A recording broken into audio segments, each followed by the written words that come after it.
The bright studio lights came on at exactly 7 a.m. as the morning news show prepared to go live across America. Jake Miller sat behind the news desk adjusting his tie and checking his notes one more time. He had been hosting morning television for 12 years, but today felt different. Today would be the kind of show that people talked about for weeks. In the control room, producer Linda Parker watched multiple screens showing camera angles and graphics. She had worked in television, news for 15 years and could sense when a show was going to be special. The energy in the building was electric. Everyone knew that having both Alexandria Ocasio-Cortez and Karoline Leavitt on the same program was going to create fireworks. Linda spoke into her headset to the camera crew. "Make sure we have tight shots ready for both guests. This could get heated fast." Camera operator Rick Jones nodded as he adjusted his equipment. He had filmed hundreds of political interviews, but something about today felt bigger than usual. In New York, Alexandria Ocasio-Cortez sat in a small studio waiting for her segment to begin. She had been preparing for this interview all week. Her staff had given her talking points about what they called America's biggest problems. She felt ready to speak her mind about what she saw as major issues in the country. AOC looked at her phone one more time, checking social media to see what people were saying. Her followers were already excited about the interview. Many had posted messages encouraging her to tell the truth about America. She felt the weight of their expectations as she waited for the cameras to roll. Meanwhile, at the White House, Karoline Leavitt was having a very different kind of morning. She sat calmly in her office, reviewing facts and statistics. Her desk was covered with folders containing information about job growth, economic progress, and policy achievements. Unlike AOC, who was preparing to criticize, Leavitt was preparing to defend.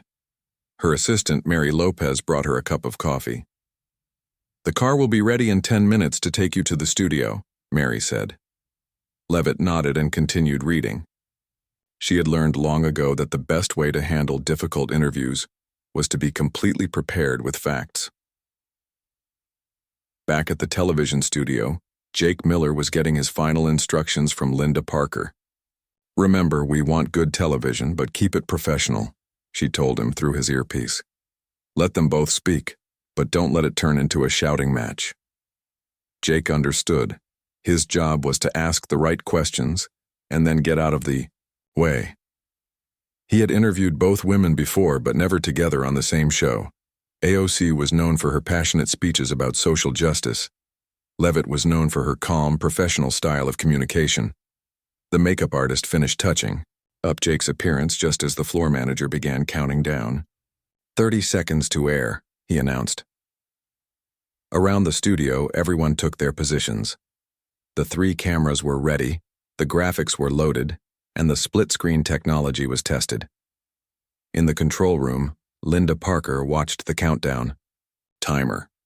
She had produced thousands of news segments, but she had a feeling this one would be remembered for a long time. She spoke into her headset to coordinate with the satellite feeds from both remote locations. "AOC feed is good," reported Technical Director Sam Davis. "White House feed is clean and ready." Everything was working perfectly. The stage was set for what would become one of the most watched political exchanges of the year. As the show's opening music played, Jake Miller looked directly into camera 1. "Good morning, America. I'm Jake Miller, and today we have a special program for you. We're going to discuss some of the biggest issues facing our country with 2 very different perspectives." The graphics team had prepared a professional-looking introduction that showed photos of both guests.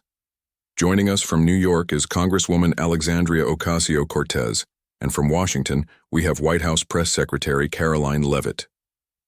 The split screen appeared on television sets across America. On the left side, AOC sat forward in her chair, looking ready to speak. On the right side, Leavitt sat calmly with her hands folded, appearing relaxed and prepared. Jake continued his introduction. "We're going to talk about the state of America today, where we are as a country, and where we're headed. Congresswoman Ocasio-Cortez, let's start with you. How would you describe America right now?" AOC didn't hesitate. She had been waiting for this moment. "Jake, I have to be honest with the American people," she began. Her voice was filled with Emotion from the very first word. What we're seeing in this country right now is not acceptable. In the control room, Linda Parker watched the monitor showing viewer engagement numbers. They were already climbing higher than normal. People were tuning in to watch this exchange. AOC continued, her voice getting stronger. We have systems in this country that are broken. We have inequality that is getting worse every day. We have people working 2 and 3 jobs just to survive while the wealthy get richer. Rick Jones, operating camera 2, zoomed in slightly on AOC's face as she spoke. Her passion was clear. She believed every word she was saying. The American dream is dead for millions of people, AOC went on. We have a healthcare system that bankrupts families. We have an education system that leaves students in debt for decades. We have a housing crisis that puts home ownership out of reach for entire generations. Jake Miller nodded professionally as he listened. This was exactly the kind of strong opening statement he had expected from AOC. Now he needed to let her build her case before bringing in Leavitt for the response. On the other side of the split screen, Karoline Leavitt listened carefully to every word AOC said. She took notes on a small pad of paper, writing down key points she wanted to address. Her expression remained calm and focused. The television audience was growing by the minute as news of the heated exchange spread on social media. In living rooms across America, people were calling their friends and family to tell them to turn on the news. This was becoming must-see television. AOC was just getting started, and Leavitt was patiently waiting her turn. The stage was perfectly set for what would become a defining moment in political communication. AOC leaned forward in her chair as the cameras continued rolling. Her voice grew stronger with each word she spoke. Jake, what I'm talking about goes deeper than just policy disagreements. We're talking about fundamental problems with how this country operates. She paused for a moment, looking directly into the camera. Millions of Americans were watching from their homes, and she wanted to make sure her message was clear. The system itself is designed to keep people down. It's designed to benefit the wealthy while working families struggle. In the television studio control room, producer Linda Parker watched the numbers on her screen. More people were tuning in every minute. The ratings were climbing higher than they had seen for a morning show in months. This is good television, she whispered to herself. AOC continued her passionate speech. We have people in this country who work full-time jobs but still can't afford basic needs. They can't afford rent. They can't afford health care. They can't afford to send their kids to college. Meanwhile, billionaires are getting tax breaks and making record profits. Camera operator Rick Jones kept his shot steady on AOC as she spoke. He could see the intensity in her eyes. She truly believed what she was saying, and that passion was coming through the screen. The American people deserve better than this, AOC said, her voice rising slightly. They deserve a country that works for everyone, not just the people at the top. But right now, that's not what we have. Right now, we have a system that is oppressive and unfair. On the other side of the split screen, Karoline Leavitt sat quietly in the White House briefing room. She had chosen to do her interview from this familiar space because she felt comfortable there. The room had seen thousands of important conversations over the years, and today would add another one to that list. Leavitt listened carefully to every word AOC said. She wrote notes on her small notepad, organizing her thoughts for when it would be her turn to speak. Her pen moved quickly across the paper as she captured the key points she wanted to address. Her expression remained calm and professional. While AOC spoke with obvious emotion, Leavitt maintained the steady demeanor that had made her successful as press secretary. She had learned that staying composed under pressure was one of the most important skills in her job. AOC was far from finished with her critique. We talk about America being the land of opportunity. But where is that opportunity for the single mother working 2 jobs? Where is that opportunity for the student drowning in debt? Where is that opportunity for the family that can't afford their prescription medications? Jake Miller nodded as he listened, playing his role as moderator. He knew that AOC was building toward something bigger, and he wanted to let her make her full case before bringing Leavitt into the conversation.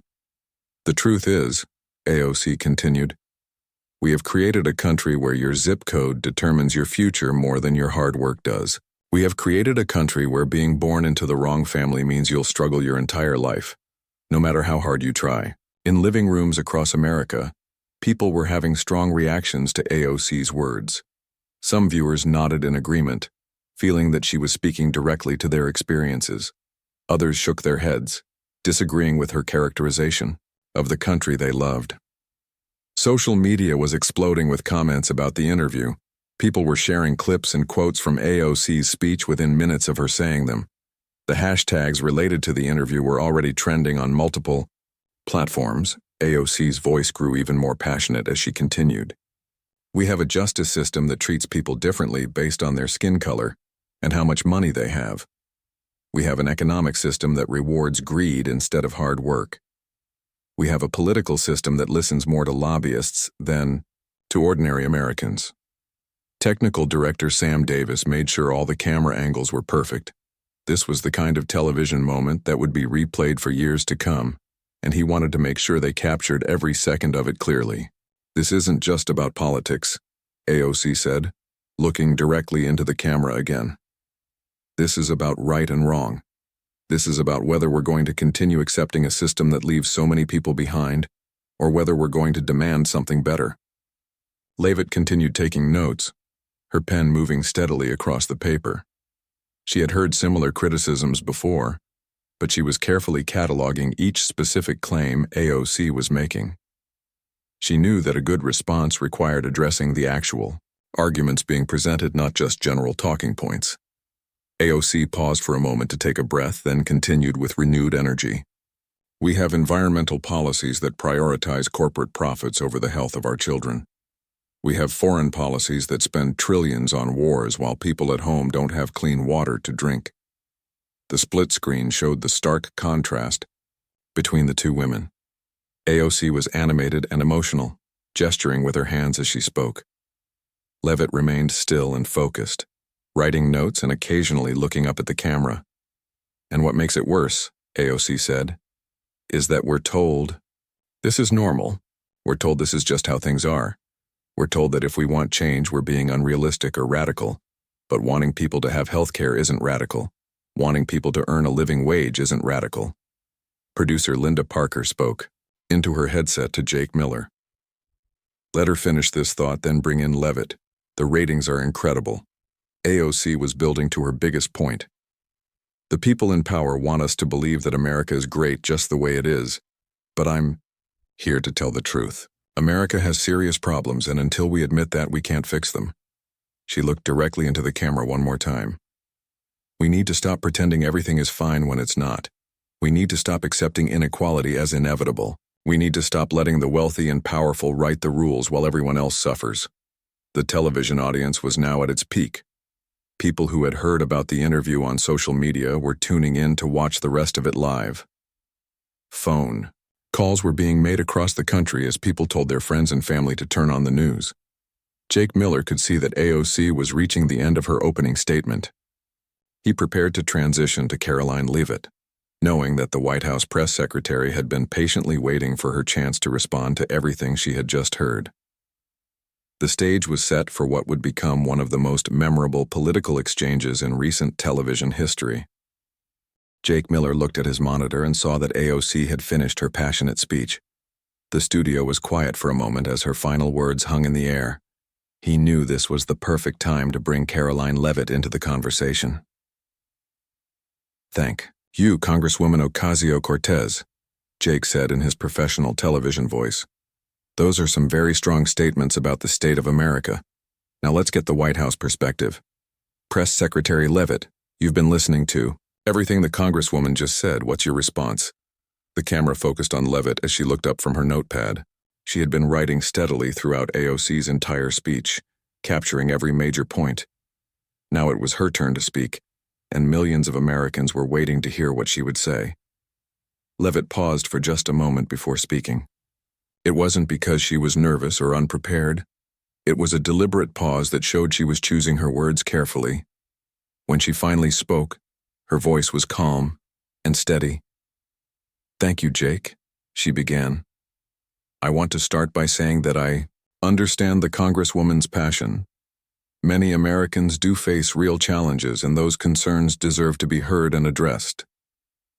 In the control room, producer Linda Parker noticed something immediately. Leavitt's tone was completely different. From AOC's, where AOC had been emotional and intense, Leavitt was measured and controlled. This contrast was exactly what would make good television.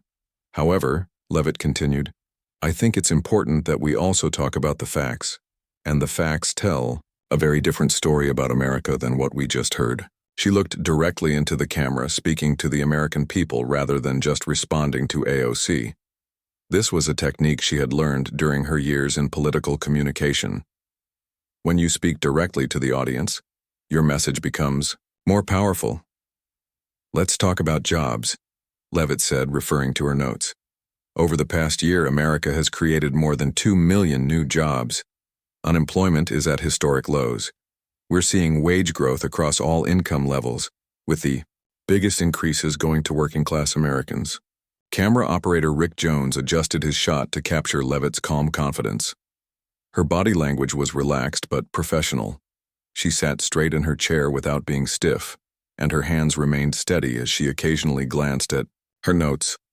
The Congresswoman mentioned people working multiple jobs, Leavitt continued. But what she didn't mention is that many Americans choose to work multiple jobs because our strong economy has created so many opportunities. People are starting side businesses, pursuing their passions, and building wealth in ways that weren't possible just a few years ago. AOC shifted in her chair on the other side of the split screen. She had expected Leavitt to respond, but she was surprised by how calmly and methodically the press secretary was addressing her points. Leavitt moved to her next point without missing a beat. Let's talk about health care. The Congresswoman suggested that our health care system is broken, but she didn't mention the historic legislation we've passed to lower prescription drug prices. She didn't mention the price transparency rules that are helping patients shop for better deals. Technical Director Sam Davis made sure the audio levels were perfect. Leavitt's voice was clear and easy to understand, making every word count.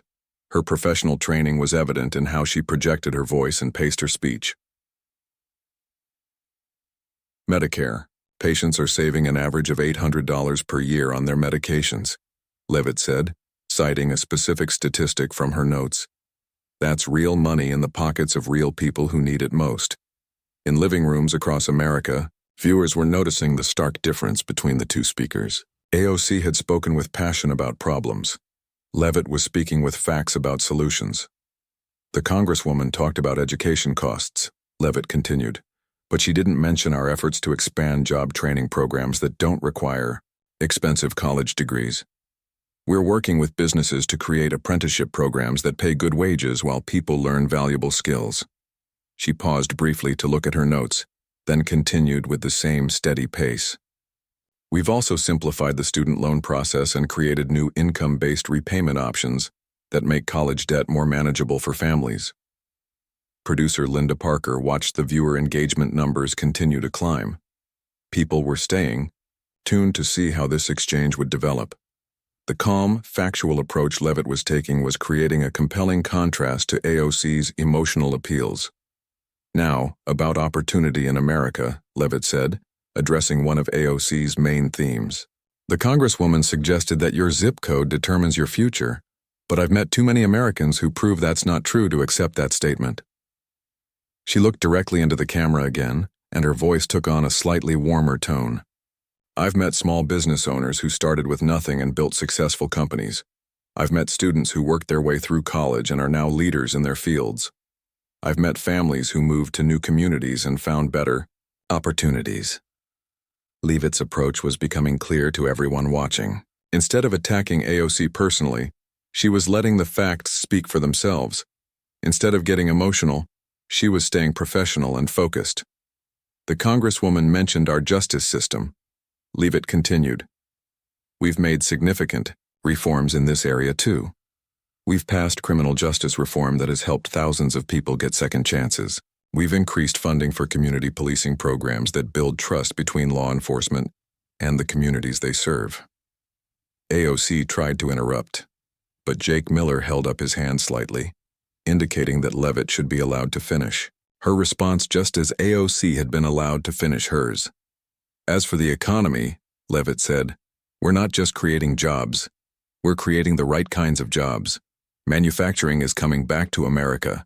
We're leading the world in energy production, while also investing in clean energy technologies. Small businesses are starting at record rates. She flipped to a new page in her notepad and continued. The Congresswoman painted a picture of a country where only the wealthy succeed. But median household income has increased significantly. Home ownership rates are stable. Retirement account balances are at all-time highs for working families. The television audience was now fully engaged in watching this methodical response to AOC's earlier criticisms. Social media was buzzing with people commenting on the different styles of the two women. I think what's really important here, Leavitt concluded this part of her response, is that we acknowledge both the challenges and the progress. America isn't perfect, but America is working, and it's working for more people today than it has in a very long time. The stage was set for what would come next in this remarkable television exchange. AOC could no longer sit quietly as Leavitt continued her fact-based response. She leaned forward in her chair and tried to interrupt. But that's not the reality for most Americans, she said, her voice cutting through Leavitt's measured tone. Jake Miller held up his hand to maintain order. Congresswoman, let's allow the press secretary to finish her response just as we allowed you to make your full statement. Leavitt nodded politely and continued without changing her calm tone. Thank you, Jake. I understand the Congresswoman's urgency, but I think it's important that we share the complete picture with the American people. In the control room, producer Linda Parker was watching something remarkable happen. The viewer numbers were still climbing, but more importantly, the tone of the social media comments was shifting. People were starting to respond positively to Leavitt's calm, professional approach. Social media manager Kelly Brown sat at her computer monitoring the real-time reactions. This is incredible, she said to Linda. The comments are changing. People are praising how well Leavitt is handling this. They're saying she's staying calm under pressure. Leavitt turned to a new page in her notepad and continued her response. The Congresswoman mentioned environmental policies. Let me share some facts about what we've actually accomplished. We've reduced carbon emissions by 12% over the past 2 years while growing the economy. She looked directly at the camera again, maintaining that connection with the viewing audience. We've invested more money in clean energy projects than any previous administration. We've created over 300,000 jobs in the renewable energy sector alone. AOC tried to interrupt again. Those numbers don't tell the whole story, she said, but her voice sounded less confident than it had earlier. Leavitt acknowledged AOC's comment with a slight nod but continued speaking. We've also improved air quality in major cities and reduced water pollution in rivers and lakes across the country. These aren't just statistics, these are real improvements that affect real families. Camera operator Rick Jones noticed that AOC was beginning to look uncomfortable. Her earlier confidence was being challenged by Leavitt's steady stream of facts and accomplishments. The split screen was showing a clear contrast between the two women's energy levels. As for foreign policy, Leavitt continued, the Congresswoman mentioned spending on wars. But what she didn't mention is that we've actually reduced military spending overseas while strengthening our defense capabilities at home. We've brought troops back from several international conflicts. She paused to check her notes, then looked back at the camera. We've also negotiated new trade deals that have brought manufacturing jobs back to American communities. We've strengthened our relationships with allies while standing firm against countries that threaten our interests. In television studios across the country, news analysts were watching this exchange with great interest. Political commentator Steve Adams was taking notes for his own show later that day. He had seen many political debates, but this one was different because of how calmly Leavitt was handling AOC's criticisms. What we're seeing here, Steve said to his producer, is a masterclass in political communication. Leavitt is not getting defensive or emotional. She's just presenting facts and letting them speak for themselves. Back on the live broadcast, Leavitt was addressing AOC's earlier comments about inequality. The Congresswoman talked about inequality getting worse, but the data shows something different. The wealth gap has actually decreased over the past 18 months as more Americans have found good-paying jobs. She referred to her notes again. We've seen the biggest wage increases for workers in the bottom 20% of income earners. Small businesses owned by minorities and women are starting at record rates. These are signs of a healthy, growing economy that benefits everyone. AOC shifted in her chair again and tried once more to interrupt. But what about housing costs? She asked, her voice showing some frustration. Leavitt smoothly incorporated AOC's question into her response. I'm glad you asked about housing, Congresswoman. We've implemented new policies that have increased housing construction by 25% in the past year. We've also created tax incentives for first-time homebuyers that have helped over 200,000 families purchase their first homes. Technical Director Sam Davis was impressed by how Leavitt was handling the pressure. Every time AOC tried to challenge her, Leavitt simply absorbed the question and provided a factual response. She never raised her voice or showed any signs of irritation. We've also worked with local governments to reduce regulations that were making housing more expensive to build, Leavitt continued. These changes are already bringing down costs in many markets across the country. The momentum of the conversation was clearly shifting. What had started as AOC's passionate critique of America was becoming a detailed presentation of government achievements and progress. Leavitt's calm persistence was proving more powerful than emotional arguments. Producer Linda Parker spoke into her headset to Jake Miller. The audience is really responding to this. Let her keep going. This is exactly what people want to see. From their leaders. Leavitt moved to address another of AOC's major points. The Congresswoman suggested that our justice system is unfair. While there's always room for improvement, we've made significant progress. We've reduced crime rates in major cities while also reducing the prison population through smart reforms. She turned to a new section of her notes. We've increased funding for mental health programs that help people before they get involved in the criminal justice system. We've expanded drug treatment programs that focus on recovery rather than punishment. AOC looked like she wanted to respond, but she seemed to be struggling to find the right words. Leavitt's systematic approach was making it difficult for her to maintain her earlier emotional intensity. We've also improved police training programs and created new accountability measures that protect both officers and citizens, Leavitt continued. These reforms are making communities safer while building trust between law enforcement and the people they serve. The viewing audience was now seeing a complete reversal from the beginning of the program. AOC had started strong with her passionate criticism, but Leavitt's calm, fact-based response was proving more compelling to viewers. Camera assistant Pete Wilson captured the moment when this shift became most obvious. AOC was no longer leaning forward eagerly. Instead, she was sitting back in her chair, looking like she was trying to figure out how to respond to Leavitt's overwhelming presentation of facts and achievements. The balance of the conversation had completely changed, and everyone watching knew it. Jake Miller could sense that the interview was reaching its natural conclusion.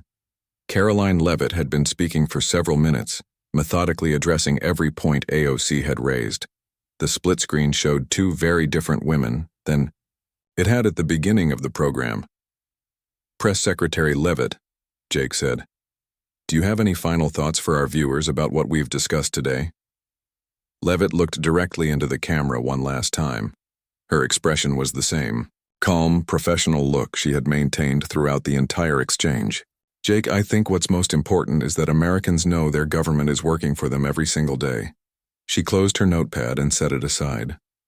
We don't have to choose between acknowledging problems and celebrating progress. America faces challenges just like every country does.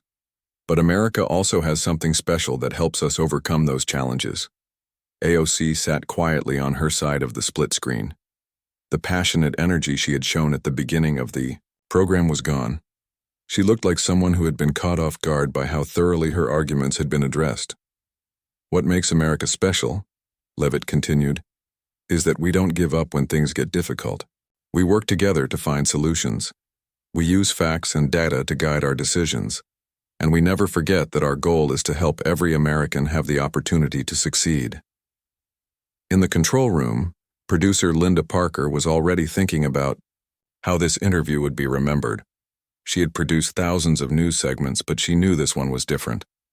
The ratings had been incredible, and the social media response was unlike anything she had seen. Social media manager Kelly Brown was still monitoring the real-time reactions. "Linda, you need to see this," she said excitedly. "The comments are overwhelmingly positive for Leavitt. People are saying this is how political discussions should be conducted."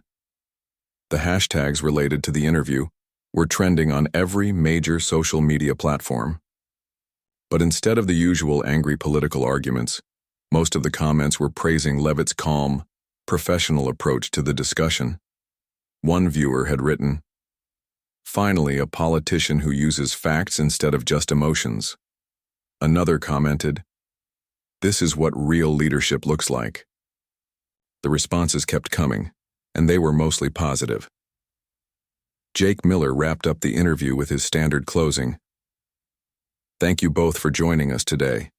This has been a fascinating discussion about America's challenges and progress." As the cameras stopped rolling, the impact of what had just happened was immediately clear to everyone in the studio. Camera operator Rick Jones had filmed hundreds of political interviews, but he had never seen anything quite like this. "That was incredible," Rick said to his colleague Pete Wilson. "I've never seen someone stay that calm while completely dismantling someone else's argument. She never raised her voice, never got defensive, just kept presenting facts." Technical. Director Sam Davis was already preparing clips from the interview to be shared online. He knew that certain moments from Leavitt's response would be watched millions of times over the next few days. Within minutes of the interview ending, phone calls were coming into the television station from other news programs wanting to book Leavitt for their shows. Her performance had impressed not just viewers but other journalists and political commentators as well. Political analyst Steve Adams was already writing his commentary for the evening news. "What we witnessed today," he wrote, "was a perfect example of how effective communication can be more powerful than loud arguments. Leavitt showed that staying calm and sticking to facts is often the best way to win a debate." In newsrooms across the country, producers were pulling clips from the interview to use in their own programs. The moment when Leavitt calmly responded to AOC's interruption attempts was being replayed over and over. At the White House, Leavitt's staff was watching the social media response with amazement.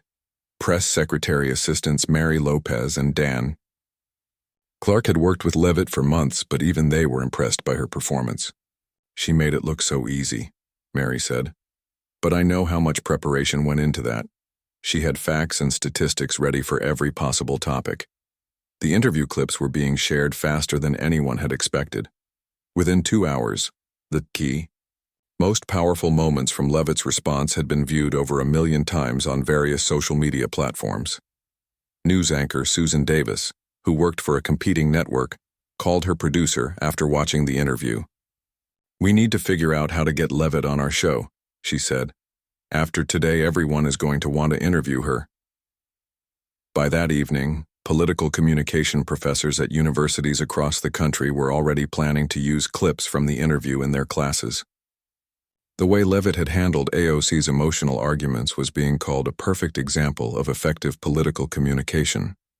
Professor Robert Hayes at Georgetown University sent an email to his students that night. "Watch today's interview between AOC and Karoline Leavitt," he wrote. "This is exactly what we've been discussing about the power of remaining calm under pressure and letting facts speak for themselves."